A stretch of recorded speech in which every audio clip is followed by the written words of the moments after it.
Good morning, dolls, and welcome to Little Gretchen's Workshop. So today I just wanted to jump on before we get to the feature video and share a couple things with you before we get started. Now, as I mentioned a while back that there was going to be a new design for the What Are You Keeping That For t-shirts, and they have dropped, and I am wearing one of them, so I'm going to just kind of stand up and let you see it. Now, I am wearing the size 2X, and this is the acronym. And I changed the design because I thought it would be a little bit more universally appealing if I didn't have all the bright colors and everything on the other one that may have made it look a little juvenile. So maybe I'm thinking that this design, more of you dolls may like it. It does come in multiple colors, but you have to check the link that's below the video, and depending on the style and the size, or whether it's men or women, different colors will be available. So check that out. And in addition to having t-shirts, I do have like baseball shirts, sweatshirts, and I also have, what are you keeping that for, mugs. And also I have stickers. So for your bins and boxes that need to be easily identifiable as what are you keeping that for stash, you can get you some stickers and put them on those bins and boxes. But again, that's in the link right below the video, so you can see that. Now, I also want to say thank you to all those of you who have been supporting me on my Buy Me a Coffee page. It really means so much. The supportive words, the financial support, it really means a lot to me because many of you all share why you like the channel, and you really get going deep as to why you really enjoy my content, and it really encourages me to make me know that I'm on the right track. And I just want to just say thank you to all of you all who have supported me on Buy Me a Coffee. Now, for those of you who don't know what Buy Me a Coffee is, it's almost like a virtual tip jar. And I'm going to leave the symbol, but there's a link in my videos below. Anytime, if you were interested in supporting me there, I keep it in the link below all of my videos, and I will, you should be able to see it on the screen, the little Buy Me a Coffee cup. But I just wanted to say thank you to those of you all who have been supporting me there, because it really, really does mean a lot. And I also want to make a quick announcement right now while I'm on screen to let Jessica M know that her box has arrived safe and sound. I picked it up from my post office box yesterday. So I haven't unboxed it, haven't opened it or anything. I'm going to be unboxing it and sharing it in another video soon. I do have a unboxing coming up, and I will include it with my gifts that I received from Lynn D and from Diane H. So, but Jessica, I just wanted you to know that I have it. You don't have to be concerned as to whether I, received it or not. I do have it. So I just want to thank you for your kindness and your generosity to think to send me anything. That means so much. It's warm in here, Daz. I'm trying not to put my air back on. It's September here in Michigan, but today it was a little bit warm. But let me stop talking. But I did want to also mention, I've been talking to you all about getting together, starting to sell some of the things I create here on Little Gretchen's Workshop, and some of the things I have. I will be selling that as well on my Buy Me a Coffee account. So it hasn't been, I haven't released it yet, but that's going to be where I sell the things that I create. I will be making a full announcement. I'm like 85% ready to publish that and put everything out there. So just bear with me. I appreciate all of you all for letting me know you have interest in buying the things that I create here on the channel. So I'm really excited to get that going. So I will make a full announcement when I've got that all up and running. But let me stop talking, go ahead and get to the feature video today. And I just want to just send a virtual hug out to everybody. I appreciate you dolls so much more than you really even understand. So, dolls, in one of my earlier videos, when I was going through things, preparing the inventory for the babies, I discovered several lovely baby pictures, pictures of children and families, And I think this is the perfect time to get some of those framed because in the process of filming for the baby deliveries, I realized that some of my walls look very bare. So I'm going to go ahead and frame some of these lovely pictures and scatter them around the house to make everything look cozy and well thought out. Now, these lovely frames are made out of some type of resin or kind of poured casting. They were given to me by my precious doll, Becky C., and she has a lovely collection of pictures and dollhouse accessories on eBay. Now the raw casting kind of has a yellowish tone, but I've painted it with this brown. So you can see it did take a couple coats to actually cover, but I do like the yellow undercoat because I think it makes the brown look richer. Now you can see in this picture I have added another coat. It's still a little bit damp, but you can see that it's covering up the original color pretty well, but let me allow it to dry. Now I just want to show you here I do use several different shades or colors when I'm doing these type of projects. I'm using like a green, a burnt umber, and another color it's called like a latte. And I really believe in doing layers when it comes to certain types of finishes, especially finishes where I'm trying to mimic the look of aging. I really feel like layering works best because aging over time, it doesn't give a solid look. You see flecks of several different colors. Now, I'm trying to mimic not necessarily the look of wood, but possibly tooled copper. And you'll see a little green, a little brown, a little black, depending on the amount of time and the oxidation process. And again, dolls, I want to remind you, when it comes to things like this, there is no such thing as a right or a wrong way. If it pleases your eye, it is therefore correct. I'm just saying that when you're doing things like this, don't worry about being absolutely accurate. Just make sure you like what you see and that you're having fun.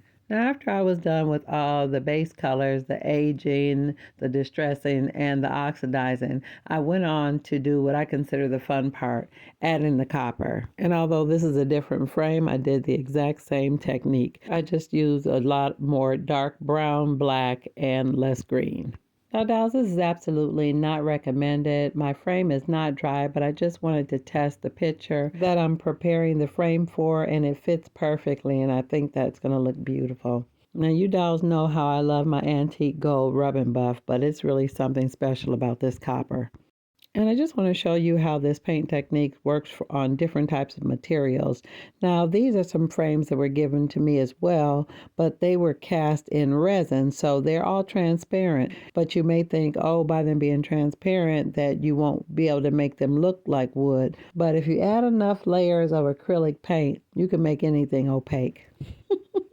But I think the key word in a process like this is patience because that first coat is just not going to cover it. Now, it may be a good idea if you want to use gesso on it. I just didn't want the gesso to glunk up the design and to get into my creases and crevices. I felt like the layers of acrylic paint worked better. Now here I just want you to see how bright the casting was. So you'll see I had to do several layers to get that dark tone. And then this one is made out of the transparent or clear looking resin. And you see the first coat, it still looks really, really transparent, but I'm going to allow that to dry and come back over it again. Now you can see with this one, I've done a second coat and it's starting to look a little bit more opaque already. So it's something like this. It's not going to be a one and done. You're going to have to take your time, evaluate how it looks, and then proceed with what's needed. And I want to remind you that although pictures and other wall decor are really small details, they have a really big impact on the mood of your setting. Now it's about 3 coats on this one, but you can clearly see it's starting to look like light colored carved wood. Now with this frame, I didn't do a lot of the darker heavy colors. I did more of a light wash. And after the light wash settled in the crevices, I came back with my copper colored testers. Now my original idea was just to kind of hit some of the high points. But then as usual, anytime I'm working with something like this, I got a little carried away and I just kept going with the copper. And the more I kept going, the more I liked it. And I liked it so much, I went on and tried it on one of the other frames as well. And I was really amazed at all the different types of looks I was able to achieve with different shades of paint and the different applications of the copper. Now I want to throw in one other technique that I use all the time for so many different things, and I just call it my alcohol and paint wash. Now I've just got a couple shots of isopropyl alcohol or rubbing alcohol in the bottom of this little applesauce cup, and I'm going to add a little black acrylic paint to it. And you may ask, why am I using alcohol instead of water? Because the alcohol evaporates really quickly and it leaves a really nice stain on your project, which I really think really looks more like aging rather than the wet spots. Now, many times when I'm adding my alcohol and paint wash, I either drip it and let it run. Now, there's no wrong way to do this. You can brush it on, drip it, or drag it, and then allow it to dry. And dolls, as I mentioned earlier, the alcohol evaporates really quickly, so you're able to see right away whether it's achieving the look you want and whether you need to do some more. And I would say it will probably be a best practice to put it down and not handle it so much and allow it to dry. I've always found this to be a fateful process to give things the aged, weathered look that's so comforting and familiar to me. Keep in mind, you can do this with any color paint. Now, because of some of the designs on this piece, I think you'll really be able to see what I mean. Now, you see I'm just kind of dabbing and dragging it, and just watch how the black just kind of drizzles into the corners. And I really love techniques like this that really help bring out and highlight the details or the intricate carvings of the frame so that it doesn't look flat. Between the layers of the colors, the highlights, the shading, the stain, it really makes it look like an old antique piece, which really lends to the authenticity of the era. Now, while that's drying, let me just show you how transformative the different layers of paint can be. Now, this piece is just got one coat of the brown, but I just want you to see how it transforms as I add the different layers of color. Now, keep in mind, I've got alcohol on the end of my brush rather than water. And I kind of want you to just see how I do it, how I just kind of flicker my brush across it. I'm not really painting. I'm just trying to touch the highlights and allow the alcohol and water to kind of drizzle. So you will more or less apply it like you would do dry brushing, except the brush has alcohol and paint on it. And you can already see in this frame, although I did add quite a bit of the green, it's drying and the color is kind of toning down. It's not as bright as it was. And even if you feel like you've put a little bit too much green, leave it alone, let it dry, and see how it looks after all the colors have melded together. So now that all the paint is dry, we can get back to the fun part again. Now you see how much the color toned down even on this one where I added the alcohol and the black paint. You don't see the black paint at all. You just see all the details. And now I'm going to hit the highlights of the details with the copper paint. And dolls, I have to tell you how excited I am because this is turning out more beautiful than I imagined. So at this point, if you've been following me a while, you can probably tell I'm getting carried away and I want to put copper on everything. So dolls, let this be a reminder of just how transformative paint can be. And I was really excited to see how it turned out on this last piece that I added so much of the green to. Now you can see, although the color's toned down, you can still see quite a bit of the green, but I think it's really going to enhance the overall look of the piece and really make that copper stand out. And you can really tell at this point, I was really getting kind of happy with it because it seemed like the more copper I added, the more beautiful it became. And many times that's the truth with so many things. You really can't tell how pretty something is until you add a little color. So while those were drying, I went on to work on some of the frames that didn't require any painting. Now, dolls, prior to starting this video, I'd already matched up many of the photographs to the frames already. So right here, I'm just adding a little bit of glue to the back so I can attach the pictures. Now, I am using my 3-in-1 Beacons glue for this. I really like it for projects like this because it doesn't ooze and it grabs really quickly and dries clear. So this was the frame that I chose for the little boss baby, the little boy with the derby hat on. I just thought he was so adorable. He reminds me of the little doll that I used in the video where I was staging the high chair. Now, isn't he adorable? I've got to find him a little derby or make him one. Now, dolls, other than matching the frame to the picture, that's all there is to it. I've got it mounted to a little piece of cardboard, and I'm going to show you a decorative way how to cover it soon. But let me show you how I added this other picture. Now, this picture had a border, and the frame is quite a bit bigger, so I added just a little dab of the glue right around the perimeter, not all the way out to the edge, because I just needed to catch right around where the picture will show so it'll hold and cover up the border of the picture. Now you see me here placing it face down on the back, but I have to be careful to make sure I hide all of that little white border around the edge. And you can see me here just kind of gently shifting it so all of that white border is invisible behind the frame, because that's what really makes it look realistic. Now, dolls, be very careful while you're handling your pictures because these are more like photographs, so you don't want to smudge it or get glue on them and ruin the image. And you do see I'm touching the face of the picture, but I'm making sure all of that border is hidden. Now, after I was comfortable with the alignment, I did turn it over upside down and press it along the edge of the frame to make sure it adhered completely. So while that's drying, let me show you what else I did. Now, I had these two lovely copies of the Emancipation Proclamation with Abraham Lincoln featured on the cover, and I had these really nice, I call them document frames, and I thought they would look really nice, and the size was almost perfect. So I did the same thing, just added a little bit of my 3-in-1 beacons right around the perimeter, and then I carefully laid my picture inside the frame. Now, this image didn't have a big border, so I had to be careful to center it to make sure I didn't cover up any part of the relevant image. And a special thanks goes out to my precious doll, Miss Terry, for giving me these lovely prints. I'm so glad I found the perfect frame for them. And dolls, she gave me 2 of them, and I will leave a link in the description for when I receive this gift. Okay, by now some of the ones I painted should be dry, so I'm going to go ahead and position some of these lovely babies and children inside the frames.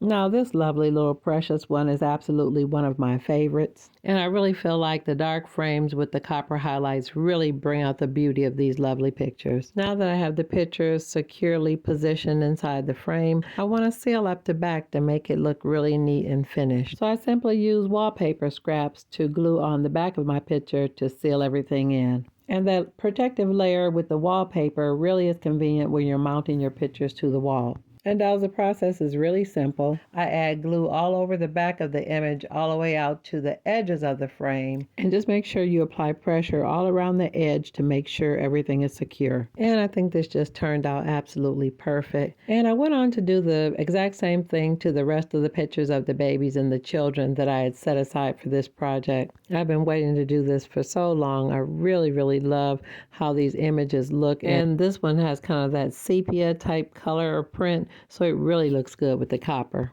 And you see me in this frame just trimming off some of that extra white border so they'll fit neatly inside the frame. And although this picture is a lot smaller, you follow the exact same process. And you see how I position them in the center of the frame. You don't see any of the border. Now, dolls, if you remember in an earlier video, I did an unboxing of some dolls, particularly a box of little boy dolls with light hair. And I was so amused that among these pictures, there was a picture of 3 little boys. Now, is that coincidence or maybe not? And I don't know if you can tell from this angle, but this picture frame was actually a locket with a jump ring on it. Another great example that you can make miniatures from anything. Now, although I had frames and things that had been pre-made that I painted or enhanced, I will leave a link in the description so you can see examples of other ways and things that you can use to make picture frames and the variety of things that you can use to frame. So let me show you where I put them inside the doll houses. And here's a glance at the completed collection. Now, dolls, if you enjoyed this video today and want to see more content like this, go ahead and subscribe and hit your notification bell so you'll always be alerted when I upload a new video. There will be more updates and changes soon, so make sure you stay tuned. And I'm looking forward to seeing you next time right here on Little Gretchen's Workshop. Bye-bye now, dolls.